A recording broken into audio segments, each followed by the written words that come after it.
नमस्कार, मैं अजब नागर, आप देख रहे हैं अलर्ट न्यूज़। मध्य प्रदेश के मुख्यमंत्री शिवराज सिंह चौहान के गृह जिले में भ्रष्टाचार की बाढ़ सी आ गई है। यहाँ पर 1, 2, 3 नहीं बल्कि दर्जन भर से अधिक भ्रष्टाचार की कहानी एक आरटीआई में उजागर हुई है। आपकी जानकारी के लिए बता दें कि सीहोर के विनीत राठौर पिता कमल राठौर को इछावर तहसील में राजस्व विभाग की जमीनों पर हेराफेरी की जानकारी लगी तो उन्होंने सन 2017 में आरटीआई आवेदन लगाया, जिसके बाद उन्हें वहां से 2 माह बाद जानकारी तो मिली, लेकिन उसे देखकर वे दंग रह गए। जानकारी को देख ऐसा लगा जैसे मानो अफसरों ने नियम कानूनों को किसी अलमारी के कोने में रख दिया हो। ऐसे भ्रष्ट अधिकारियों के कारनामे उजागर कर कार्रवाई कराने के लिए आरटीआई कार्यकर्ता ने आला अधिकारियों को आवेदन दिया, लेकिन ऊपरी दबाव में शायद आवेदनों का गला घोंट दिया गया और आरटीआई कार्यकर्ताएं कार्यालय के चक्कर लगाते रहे। विनीत राठौर ने बताया कि इसमें उचित जांच होना चाहिए। राजस्व के रिकॉर्ड में कई फेरबदल किए, कई सारे आदेशों के बिना ही रिकॉर्ड को बदल दिया गया। अगर इसकी निष्पक्ष जांच होती है तो कई बड़े चेहरे नप सकते हैं। इछावर एसडीएम से जानना चाहा तो उन्होंने पीड़ित से आवेदन लेने की बात कही। अब पीड़ित ने उन्हें आवेदन भी दे दिया है। अब देखना होगा कि आखिर ऐसे लोगों पर कार्रवाई के लिए कब कलम उठेगी या फिर इंसाफ वाली नोक कमज़ोर हो गई है। क्या नाम है आपका? विनीत राठौर।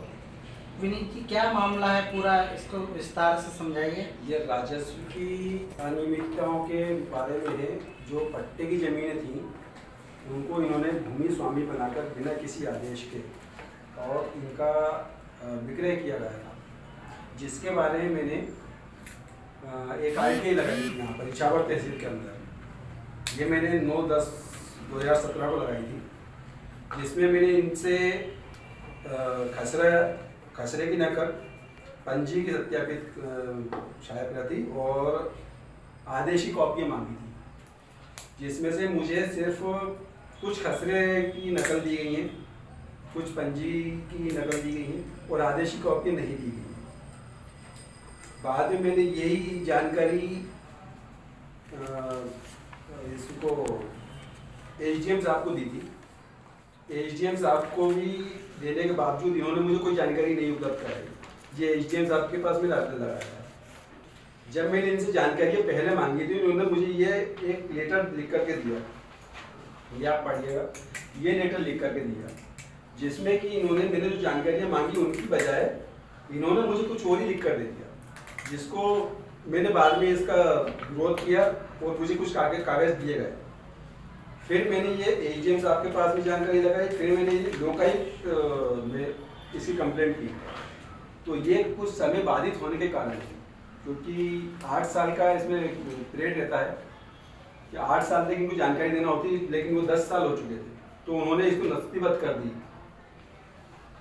और ये उसका लेटर मेरे पास लोकायुक्त से आया था।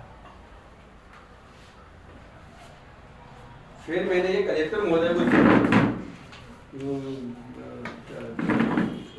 मंगलवार के दिन जो जन सुनवाई होती है उसमें मैंने उन्हें लेटर दिया था, जिसमें कलेक्टर साहब ने इसको काफ़ी गंभीर विषय माना था और इसको एडीएम साहब को उन्होंने 3 दिन के अंदर जांच करने के और जांच उनके पास रिपोर्ट करने के उनको आदेश दिए थे, लेकिन ये आज तक जांच नहीं हुई। इनको आज तक जांच करना, ना तो जांच हुई, ना मेरे पास कोई इनकी जानकारी है। मैंने जब बाद में इनके पास गया भी तो इन्होंने मुझसे मिलने से इनकार कर दिया और ना ये इसको उन्होंने कह दिया कि हमारे पास अभी और भी दूसरे काम है इस छोटे से काम के अलावा। ये जो कलेक्टर को आवेदन दिया था, ये कितनी तारीख को दिया था, कब दिया था आपने? ये मैंने कलेक्टर साहब को 21/8/2018 को दिया था। इसके बाद आज तक कोई जानकारी नहीं है। ये कहाँ की जमीन का है सब मामला? ये आबिदाबाद का मामला है। कितनी जमीन है लगभग? ये लगभग 6 खसरे हैं, जिनके लगभग 25-30 एकड़ जमीन जो होगी लगभग, और ऐसी कई भूमि और है वहाँ पर, जिसमें ये सब हेराफेरी इन्होंने करी है। एक ये इसकी पंजियाँ मैंने कलेक्टर साहब के पास भी आवेदन लगाया, लेकिन उसका भी मुझे कोई सही मेरे को कोई सही जवाब नहीं दिया गया वहाँ से। अभी तक आप कह रहे हैं कि रिकॉर्ड के आदेश आपको मिले हैं, क्या कहना चाहते हैं रिकॉर्ड के संबंध में, आदेश के संबंध में? आदेश की कॉपियों के बारे में मैंने इनसे फिर जानकारी लेना चाहिए थी। तहसीलदार तत्कालीन तहसीलदार मैडम थी कुछ तिवारी जी, कुछ निकिता तिवारी जी, उनके पास में गया भी था। तो उन्होंने जो बाबूजी है वहाँ पे उनको बुलाया था।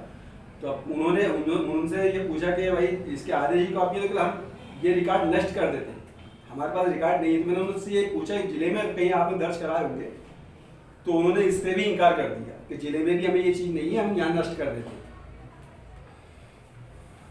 अब आप इस पूरे मामले में क्या चाहते हैं?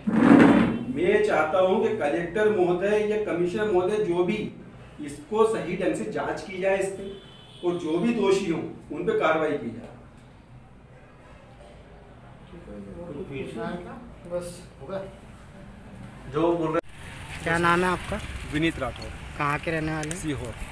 अभी आपको एसडीएम के सामने सब पेश किया गया था, तो क्या बोल रहे हैं वो कोई जानकारी देने को तैयार ही नहीं है। जिस चीज़ की जांच 2 साल से चल रही है, वो 2 मिनट में भी हो सकती थी। इसमें मैं दायरे का बोला कि दायरे में नंबर जो गायब है आप दायरा बुलवा कर देख लो, तो उस पर वो जांच करने को ना तो वो उसको देखने को तैयार है, वो उनका यूँ कहना है कि आप आवेदन बना कर दे दो। मतलब टोटल बेवकूफ़ बना रहे हैं यहाँ। इसमें क्या लगता है आपको?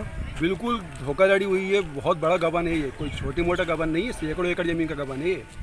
अगर सही ढंग से जांच होगी तो सैकड़ों एकड़ ज़मीन निकलेगी, जिसको इन्होंने पट्टे की ज़मीन को भूमि स्वामी करके और बिकवा दिया।